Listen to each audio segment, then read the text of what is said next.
双语音标领航，注音阅读启蒙，叶兴阳有声读物。An Introduction to the Study of Robert Browning's Poetry by Hiram Corson, Doctor of Laws, Professor of English Literature in the Cornell University, author of An Introduction to the Study of Shakespeare, a primer of English verse, chiefly in its aesthetic and organic character, the aims of literary study, etc. My dear Dr. Corson, I waited some days after the arrival of your book and letter, thinking I might be able to say more of my sense of your goodness. But I can do no more now than a week ago. You hope I shall not find too much to disapprove of. What I ought to protest against is a load to sink a navy. Too much honor? How can I put aside your generosity? As if cold justice, however befitting myself, would be in better agreement with your nature?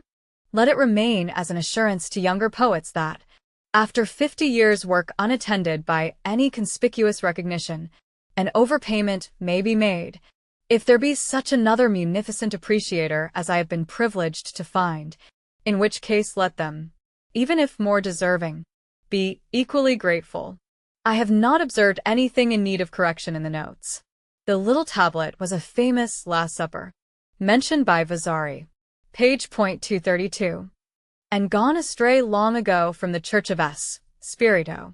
It turned up, according to report, in some obscure corner, while I was in Florence, and was at once acquired by a stranger.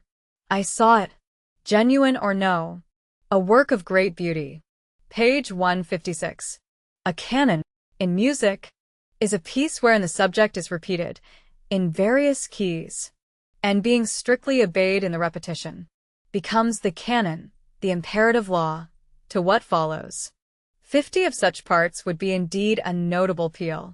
To manage 3 is enough of an achievement for a good musician. And now, here is Christmas. All my best wishes go to you and Mrs. Corson. Those of my sister also.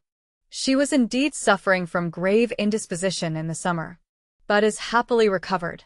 I could not venture, under the circumstances, to expose her convalescence to the accidents of foreign travel. Hence our contenting ourselves with Wales rather than Italy. Shall you be again induced to visit us? Present or absent, you will remember me always, I trust, as yours most affectionately, Robert Browning. Quanta subtilitet ipsa corda hominum reserat, intimos mentis recessus explorat, varios animi motus perscrutator, quod ad tragediam antiquarum adnet, interpretatus est, uti nostis omnes, non modo escylum quo nemo sublimir, sed idiom Euripidem quo nemo humanior, quo fit uti idiom illos cagris nescient, misericordia tangit Alcestus, terror tangit Hercules. Recentura argumenta tragica cum lyrico quodam scribendi genere coniuncit, duas musas et malpomenon et uterpens simul veneratus. Musicae miraculicas dignius essenet? Victoris Florentini sine fraude vitam quasi inter crepuscula vesperacentum coloribus quam vividus depinxit. Vesperi quotiens. Dum foco ad sedimus. Hoc ubent resurgit Italia. Vesperi nuper. Dum huius idyllia forte meditabar. Cami inter arundines mihi vide barvosum magnam audire clementis. Ba omegas thauchinken. Vivid ad huc pan ipsi. Cum marathones memoria et fidipitus velocitate immortali consociatus. Eulogium pronounced by Mr. J. E. Sandys, public orator at the University of Cambridge, on presenting Mr. Browning for the honorary degree of Doctor of Laws, June 10, 1879. Preface. The purpose of the present volume is to afford some aid and guidance in the study of Robert Browning's poetry, which, being the most complexly subjective of all English poetry, is, for that reason alone, the most difficult. And then the poet's favorite art form, the dramatic, or, rather, psychologic, monologue, which is quite original with himself, and peculiarly adapted to the constitution of his genius and to the revelation of themselves by the several dramatis personae, presents certain structural difficulties, but difficulties which, with an increased familiarity, grow less and less. The exposition presented in the introduction of its constitution and skillful management, and the arguments given of the several poems included in the volume, will, it is hoped, reduce, if not altogether remove, the difficulties of this kind. In the same section of the introduction, certain peculiarities of the poet's diction, which sometimes give a check to the reader's understanding of a passage, are presented and illustrated. I think it not necessary to offer any apology for my going all the way back to Chaucer, and noting the ebb and flow in English poetry down to the present time, of the spirituality which constitutes the real life of poetry, and which should, as far as possible, be brought to the consciousness and appreciation of students. What I mean by spirituality is explained in my treatment of the subject. The degree to which poetry is quickened with it should always enter into an estimate of its absolute worth. It is that, indeed, which constitutes its absolute worth. The weight of thought conveyed, whatever that be, will not compensate for the absence of it. The study of poetry, in our institutions of learning, so far as I have taken note of it, and the education induced thereby, are almost purely intellectual. The student's spiritual nature is left to take care of itself, and the consequence is that he becomes, at best, only a thinking and analyzing machine. The spiritual claims of the study of poetry are especially demanded in the case of Browning's poetry. Browning is generally and truly regarded as the most intellectual of poets. No poetry in English literature, or in any literature, is more charged with discursive thought than his. But he is, at the same time, the most spiritual and transcendental of poets, the subtlest asserter of the soul in song.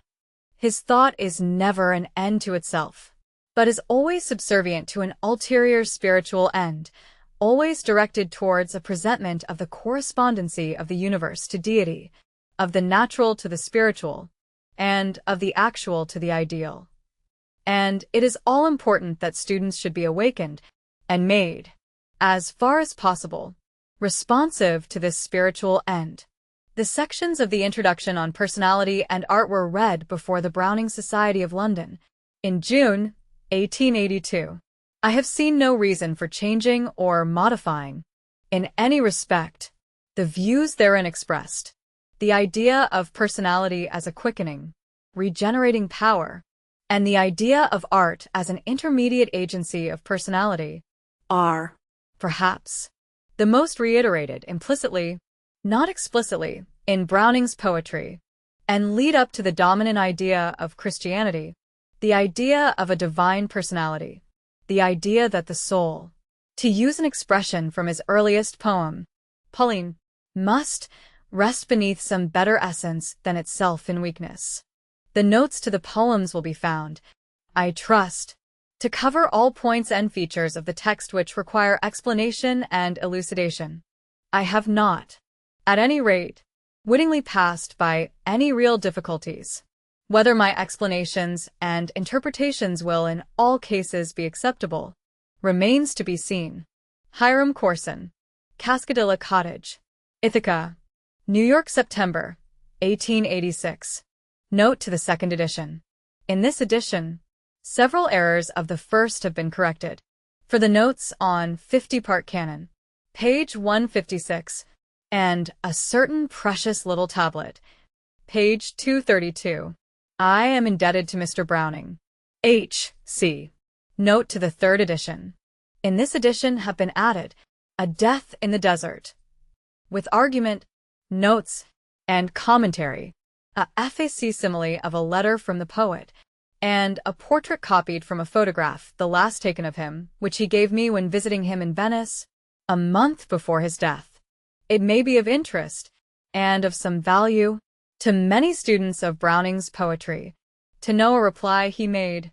In regard to the expression in my last Duchess, I gave commands. Then all smiles stopped together.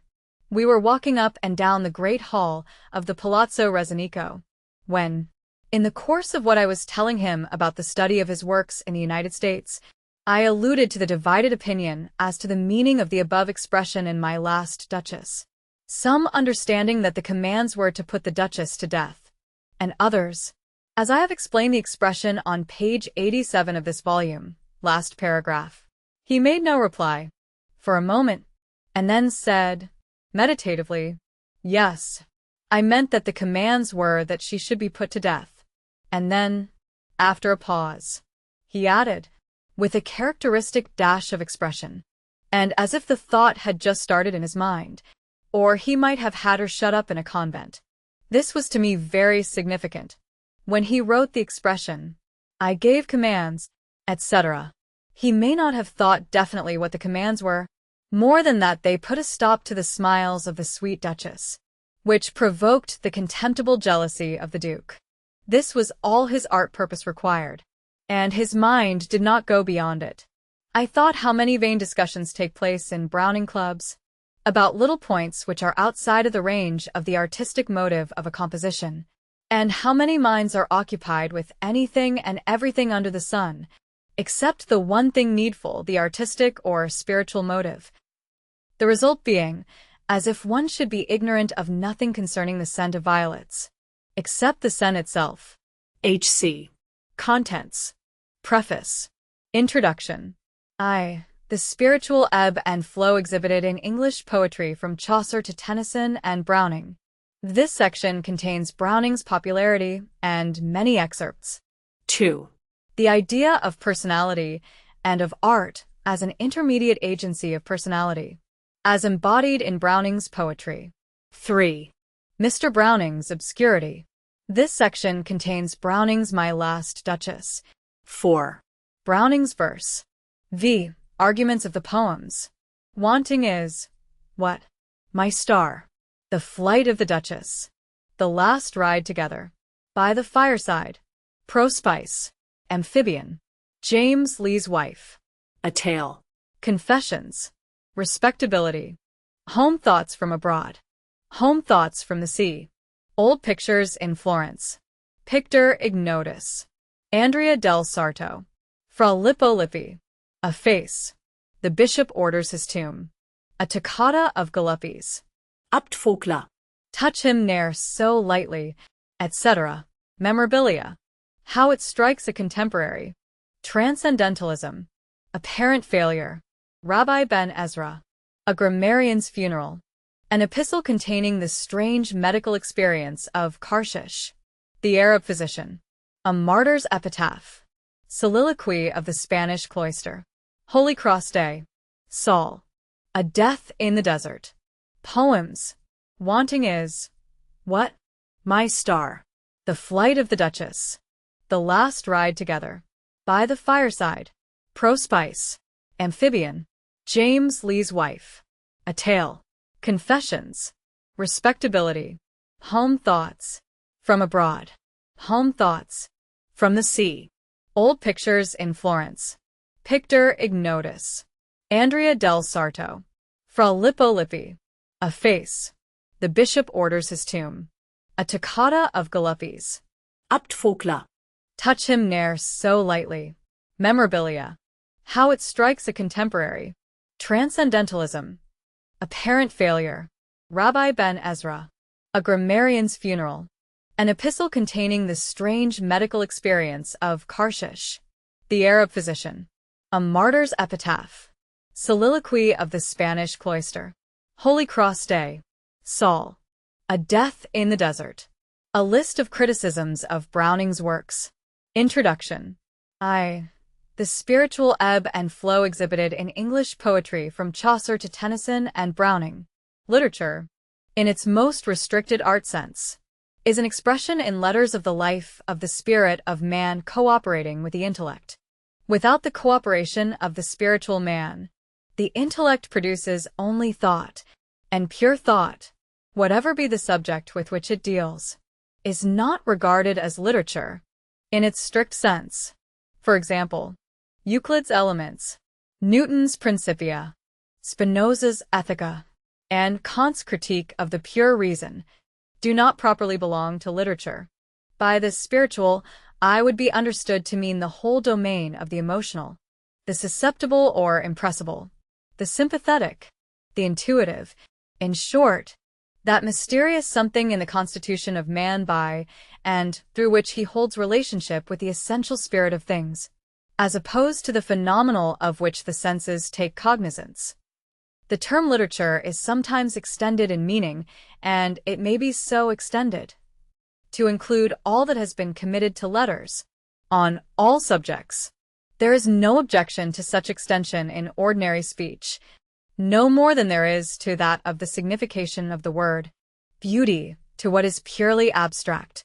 We speak, for example, of the beauty of a mathematical demonstration, but beauty, in its strictest sense, is that which appeals to the spiritual nature, and must, therefore, be concrete, personal, not abstract. Art beauty is the embodiment, adequate, effective embodiment, of cooperative intellect and spirit, the accommodation, in Bacon's words, of the shows of things to the desires of the mind. It follows that the relative merit and importance of different periods of a literature should be determined by the relative degrees of spirituality which these different periods exhibit. The intellectual power of two or more periods, as exhibited in their literatures, may show no marked difference, while the spiritual vitality of these same periods may very distinctly differ. And if it be admitted that literature proper is the product of cooperative intellect and spirit, the latter being always an indispensable factor, though there can be no high order of literature that is not strongly articulated, that is not well freighted with thought, it follows that the periods of a literature should be determined by the ebb and flow of spiritual life which they severally register, rather than by any other considerations. There are periods which are characterized by a blindness of heart, an inactive, quiescent condition of the spirit, by which the intellect is more or less divorced from the essential, the eternal, and it directs itself to the shows of things. Such periods may embody in their literatures a large amount of thought which is conversant with the externality of things, but that of itself will not constitute a noble literature, however perfect the forms in which it may be embodied, and the general sense of the civilized world, independently of any theories of literature, will not regard such a literature as noble.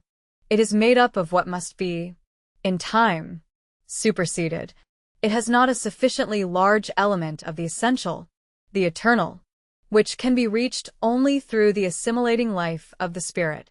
The spirit may be so cabined, cribbed, confined, as not to come to any consciousness of itself, or it may be so set free as to go forth and recognize its kinship, respond to the spiritual world outside of itself, and, by so responding, know what merely intellectual philosophers call the unknowable.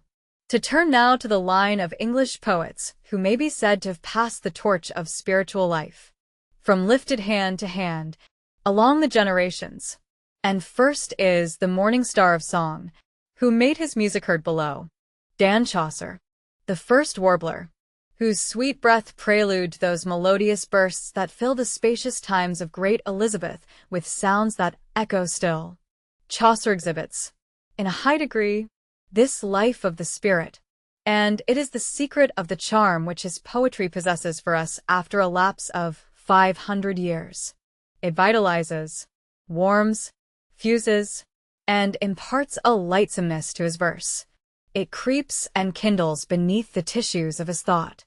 When we compare Dryden's modernizations of Chaucer with the originals, we see the difference between the verse of a poet with a healthy vitality of spirit, and, through that healthy vitality of spirit, having secret dealings with things, and verse which is largely the product of the rhetorical or literary faculty. We do not feel, when reading the latter, that any unconscious might cooperated with the conscious powers of the writer. But we do feel this when we read Chaucer's verse. All of the Canterbury Tales have originals or analogues, most of which have been reproduced by the London Chaucer Society. Not one of the tales is of Chaucer's own invention, and yet they may all be said to be original. In the truest, deepest sense of the word, they have been vitalized from the poet's own soul. He has infused his own personality, his own spirit life, into his originals. He has created a soul under the ribs of death.